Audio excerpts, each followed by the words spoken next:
과학계 다양한 분야의 전문가를 모시고 현안을 들어보는 투데이 인 코너.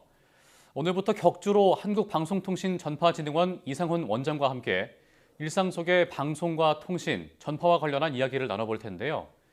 오늘은 방대한 데이터를 저장하고 처리하는 IT 핵심 인프라인 데이터 센터의 건립과 관련한 여러 현안을 짚어보겠습니다. 원장님, 어서 오십시오. 네, 안녕하십니까? 예. 최근에 AI, 빅데이터 산업 성장에 따라서 핵심 인프라로 성장하고 있는 이 데이터 센터의 중요성이 많이 언급이 되고 있죠. 네, 그렇습니다. AI와 빅데이터 클라우드 산업이 전 세계적으로 빠르게 성장하고 함에 따라서 이 데이터를 저장하고 처리하는 중심 인프라인 데이터 센터의 중요성이 크게 부각되고 있습니다. 특히 데이터는 국가의 자산이자 이 산업 경쟁력의 핵심으로서 이를 안정적으로 그리고 또 효율적으로 관리하기 위한 인프라인 데이터 센터가 매우 중요해지고 있다고 말씀드리고 있습니다. 예. 따라서 이 데이터 센터가 얼마나 있느냐, 얼마나 잘 운용하느냐가 이 디지털 전환 그리고 나아가서 디지털 심화를 잘 할 수 있는 그 여부의 가늠자라고까지 평가를 할 수 있겠고, 특히 이를 통해서 산업 전반의 경쟁력을 높이고 경제 발전까지 이어지는 매우 중요한 전략 시설이라고 말씀드리고 싶습니다. 예. 그럼 우리나라 데이터 센터의 현황과 전망은 어떻습니까? 네, 현재 우리나라는 작년 말 기준으로 162개가 있습니다. 현재 운영 중에 있고요. 그리고 2년 후인 2027년까지 또 21개가 지금 건립 예정으로 있습니다. 예. 그 중에서도 이제 약 60%가 이 수도권에 있다는 게 우리나라의 좀 특징적인 부분이라고 말씀을 드리고 싶고요. 예. 그래서 그런 측면에서 볼 때는 좀 지역 균형 발전이라든가 또는 전력 수급 측면에서 좀 더 좀 다양한 지역의 다양화가 필요하지 않을까 이렇게 생각합니다. 예. 그런데 데이터 센터를 건립함에 있어서 뭐 지역 주민들의 반대가 또 있을 수도 있을 것 같은데 반대 때문에 뭐 종종 무산되거나 이런 경우도 있습니까? 네, 뭐 많이 무산되지는 않지만 무산된 경우 물론 있었고요. 또 그 건립 과정에 있어서 시간이 좀 더 오래 걸려서 결국은 비용이 증가하는 그런 문제는 있습니다. 그러면 왜 지역 주민들이 반대를 하시느냐? 이것은 결국은 데이터 센터가 굉장히 많은 컴퓨터 서버를 가동하면서 이에 필요한 전력을 수급을 해야 되고, 그 전력이 결국은 또 이제 고압 송전선을 통해서 전달되기 때문에 이 부분에 대한 이 과정에서 전자파가 발생하지 않느냐라는 우려를 가지고 있는 것이죠. 예. 그리고 또 이제 소음 문제도 있고, 그다음에 데이터 센터의 이 수많은 서버가 굉장히 많은 열을 발생하기 때문에 이 열을 식히기 위한 또 냉각 시스템이 굉장히 또 크게 또 들어가야 됩니다. 그러다 보니까 수증기가 발생한다든가 이렇게 해서, 그래서 외관적으로도 보기 좋은 시설은 아니다. 그리고 게다가 또 이제 이 부분이 데이터 센터를 건립을 했을 때 뭐 그 지역에 주는 어떤 플러스 효과가 기대보다는 적다라는 그런 실망감도 또 더해져서 반대 의견이 좀 많았다 이렇게 보여집니다. 그렇군요. 그럼 데이터 센터를 건립하는 것에 반대하시는 분들이 우리나라에만 있는 건가요? 아니면은 뭐 해외에도 있는 건가요? 물론 해외에도 있습니다. 그래서 외국 같은 경우에는 대부분이 이렇게 도심보다는 사람들이 적게 사는 외곽 지역에 건립을 많이 하고 있습니다. 그럼에도 불구하고 유럽이나 또 미국도 마찬가지고요. 여기에도 데이터 센터 건립에 반대하는 사람이 있는데요. 예. 제일 첫 번째는 이 데이터 센터, 결국은 데이터 센터뿐만이 아니라 AI를 지나치게 많이 쓰는 것에 대해서 결국은 에너지를 많이 소비하게 되고, 이 에너지가 결국은 기후 변화를 더 촉진시킨다라는 그런 측면에서 이제 근본적인 반대 이유에서 반대하는 분도 있고, 예. 또 하나는 데이터 센터를 건립하면서 어쨌든 특정 지역의 자연 환경의 일부를 훼손할 수밖에 없죠. 그러니까 그런 부분에 대해서 또 그 지역의 생태계 보호 차원에서 반대를 한다든가 하는 그런 이유가 주 원인으로 이렇게 볼 수 있고요. 또 하나 더 말씀드리자면, 아까 말씀드린 바와 같이 굉장히 많은 양의 전력 수요를 필요로 하기 때문에 결국은 데이터 센터의 이 막대한 전력 소비 때문에 인근 주민들이 혹시 정전 사태가 발생하는 거 아니냐라는 그런 우려도 있는 것이 사실입니다. 예. 그러니까 뭐 생태계 보호 차원이든 여러 가지 이유 때문에 반대를 하는 분들은 그런 이유로 반대를 하시는 건데, 아까 잠깐 말씀을 해주셨지만 지역 사회의 긍정적인 효과가 좀 부족하다는 말씀을 해주셨잖아요. 일자리 창출이나 세수 확보 효과가 크지 않다고 하셨는데 이거를 더 극대화시킬 수 있는 방안은 없는 건가요? 현재까지 나온 연구들을 보면 예. 그런 방안을 찾기는 쉽지 않은 것으로 보입니다. 왜냐하면 데이터 센터를 운용하는 인력들이 그 핵심 뭐 컴퓨팅이나 또는 IT 쪽의 핵심 인력, 전문 인력들이라서 예. 그리고 또 데이터 센터가 굉장히 자동화돼 있죠, 결국은.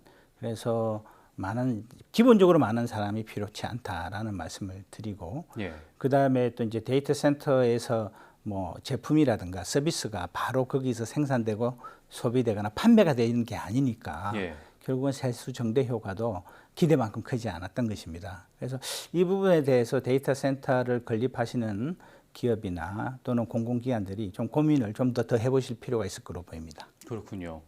그러니까 우리나라에서는 데이터 센터 건립을 반대하는 이유가 전자파 위험성 문제가 가장 큰 거죠. 전자파 가장 크다라고까지 예. 비교해 본 적은 없으니까 꼭 그렇게 말씀은 못 드리겠는데 예. 여하튼 중요한 이유 중에 하나다라고 말씀드리겠습니다. 예.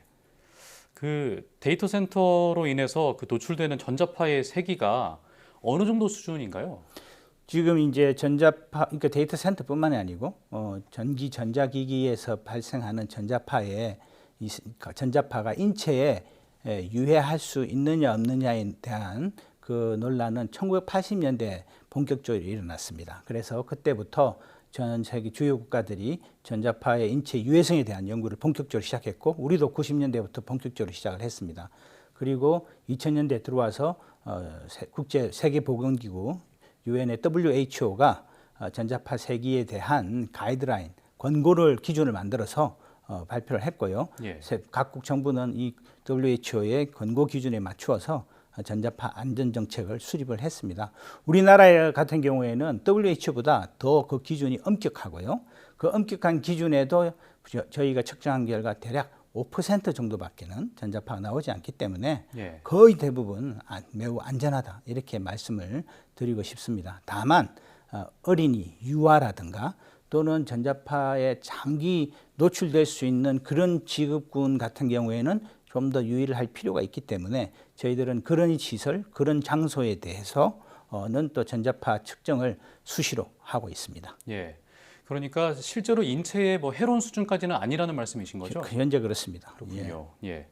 또 데이터 센터의 그 전자파로 인해서 지역 주민들이 반대를 하기 때문에 또 여러 가지 난관에 부딪힐 텐데 지금 말씀하신 대로 뭐 인체에 해로운 수준까지가 아니라고 한다면 뭐 이 부분이 설득이 좀 돼야 될 필요가 있을 것 같은데 어떤 노력들을 또 하셔야 될 거라고 보세요? 예, 그래서 이 부분에 대해서 뭐 정부나 국회도 전자파에 관해서 좀 정확한 정보, 과학적이고 객관적인 정보를 좀 제공하는 것이 가장 우선이다 해서 저희 방송통신전파진흥원이 그 업무를 담당하고 있는 거고요. 예. 그럼에도 불구하고 사실 이 전자파라는 게 눈에 보이지 않기 때문에 이 부분에 대해서 실질적으로 측정을 해보시지 않은 분들이나 정확한 데이터, 정보를 접해보지 않은 분들은 그런 막연한 불안감을 가질 수밖에 없습니다. 아시다시피 우리 인간이 잘 모르는 것에 대해서는 불안감을 갖는 그런 존재이지 않습니까? 예. 우리 코로나 사태 때도 그랬었고요. 그래서 앞으로 또 저희가 지금도 그렇게 하고 있지만 특히 앞으로도 이 전자파에 관한 안전에 관한 정보들을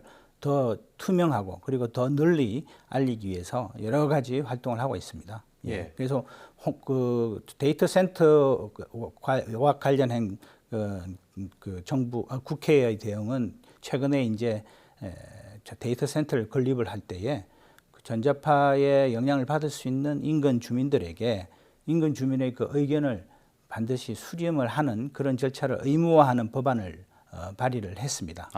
그리고 저희 방송통신전파진흥원도 데이터 센터에 전자파 세기를 눈으로 그냥 바로 확인할 수 있는 신호등 형태로 빨강, 초록, 파랑 뭐 이런 식의 노랑, 초록 이런 식의 신호등을 지금 설치를 하고 있습니다.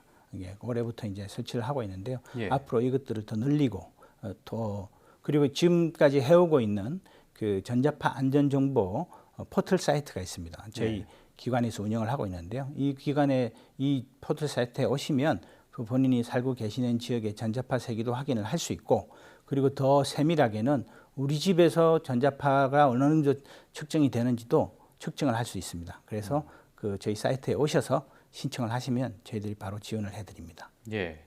국회에서 주민 의견을 수렴하고 반영하도록 하는 그 법률을 또 발의했다고 하셨는데 그렇게 되면 이제 앞으로 진행하는 과정에서 어떤 의견들을 수렴하고 어떻게 반영이 될까요?